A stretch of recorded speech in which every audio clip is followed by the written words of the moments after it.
Donnie, the start of the game the same as last night. Oregon State jumps on us early, but the difference is a response by the Cougars in the bottom half of the first. Yeah, that was big to get the lead back, because obviously you're down yesterday. You don't want to do that back-to-back days, and I think you really got to credit JD. I mean, JD started putting up some zeros after that, and you have to against a good club like Oregon State. And I think you need to credit Fry, their guy too. Both guys that started the ball game today both gave both their teams a chance to win, and that's a sign of good pitching on both teams.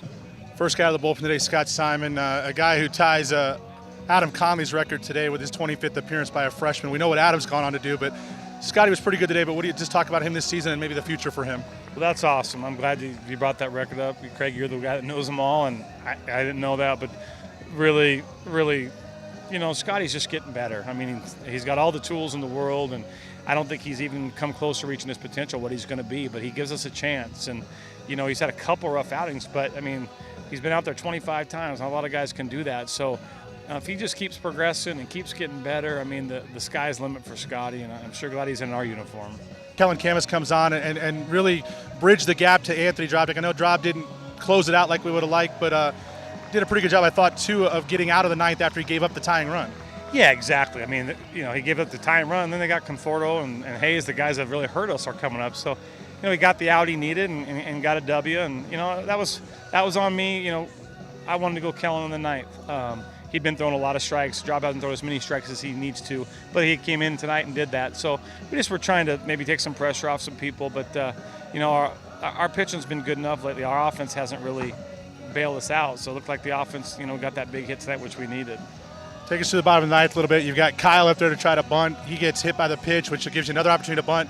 And Colin comes through with a two-strike bunt, first of all, to set the table. Yeah, against the left-hander, too, bringing Boyd in, I thought was a really good move on Oregon State's part with the 1-2 count to bring him in, and have the confidence to do that. Boyd's a really, really good arm. And then, I wanted to bunt no matter what. I wanted to stay on the double play ball. But, you knew they're going to walk hard. That was just the way it was going to go. But, when they walk hard and they have to face Jones, not something I'm disappointed in. And speaking of the two Jones kids on your team, if I told you somebody's going to hit a game-winning grand slam, you probably would have told me it was P.J. Jones. No, I would have probably said Derek, but, P.J. Jones would be pretty good. If you look at our catching position with P.J. and Slaybaugh, it's a nice problem to have both those guys at the same time, both big-time athletes, and we're going to have a hard time keeping those guys off the field. Slaybaugh and Jones, but good for PJ. Put a great swing on it. During the game, I kept thinking, during that bat, I was like, he's going to hit one to right. He's going to hit a laser to the right, because that's kind of what he does. But he goes up there and doesn't get cheated, as you can see, and it paid off for him tonight. Last question I got for you. Not only do you guys go for a series win tomorrow, which would be a big plus for this program, but a bittersweet day. I know it's always hard for you to say goodbye to your seniors. Yeah, tremendous guys, tremendous. Every one of them.